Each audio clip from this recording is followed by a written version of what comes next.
Hello, and welcome back to Ministry of Flavour. Been a while, hasn't it? So today, as you can see, we are going to be making cake. Well, you can probably see that.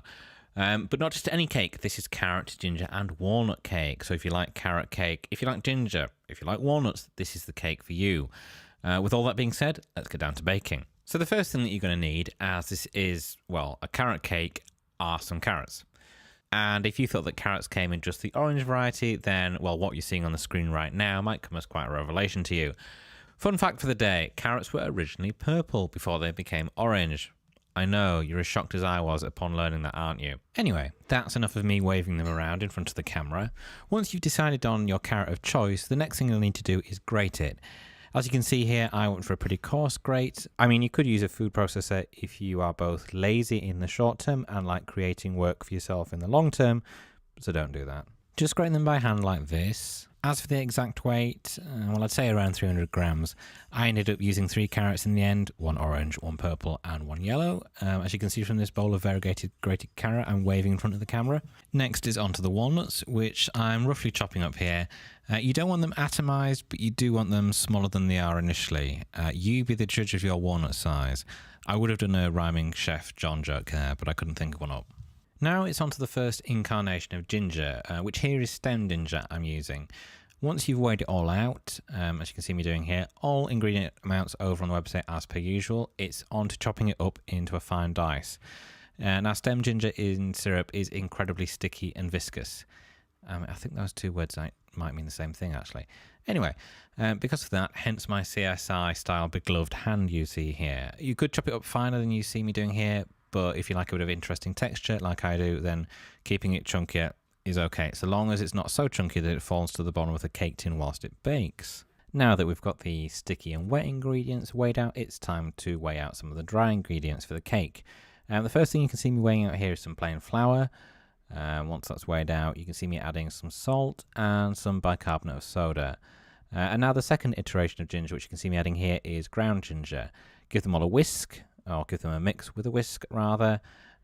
Whether you actually want to do this on weighing scales is something I'll leave to your discretion once you've weighed everything out, but you know, I went with that option here. Now, in a clean but curiously identical bowl, thank God for IKEA, it's time to mix the wet ingredients for the cake. So first of all, as you can see me doing here, that means lightly whisking 2 eggs.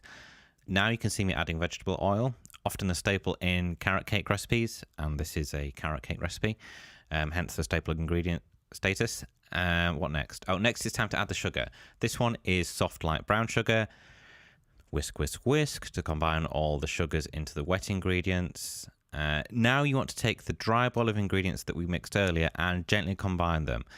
You might find it easier to do this in batches like I am doing here, making sure that each batch is combined before you move on to the next lot.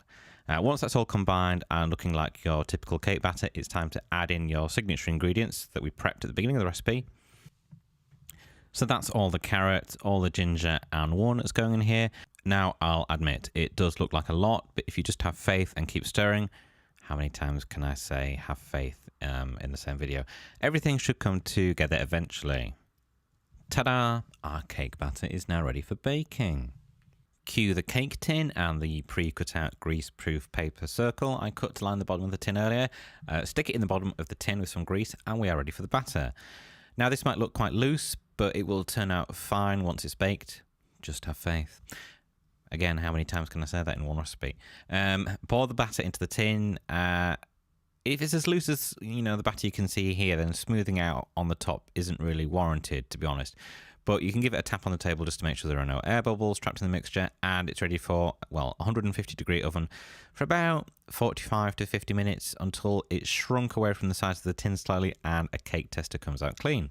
Now that the cake is taken care of, it's on to preparing the icing, and for this, the first thing we're going to need is our third and final iteration of ginger, by which I mean the real thing. Now, I'll put an approximate weight over on the blog post, but just use, well, a huge, I would say decent, a huge chunk like you see me doing here, and you should be fine. Depends how much you like ginger. We aren't actually going to use the ginger itself in this form, though. The first thing you need to do is grate it, which you can see me doing here. Then you need to take some kitchen paper and kind of form it into a sort of swag bag, like you can see me doing here. And then you need to extract the ginger juice from your ginger by squeezing as hard as you can without breaking the kitchen paper. Keep going, keep going, keep going. Get as much juice as you can. Next, it's on to making our icing base. And here you can see that I've already weighed out some softened butter into a bowl, to which I'm adding some icing sugar and creating a mini sugar storm in the process. Mash the two together until they're smooth and yielding, and now it's time to add in some corn flour just to keep everything together, followed by some cream cheese, and continue to mix. Finally, add in the ginger juice that we just extracted from our ginger earlier and combine.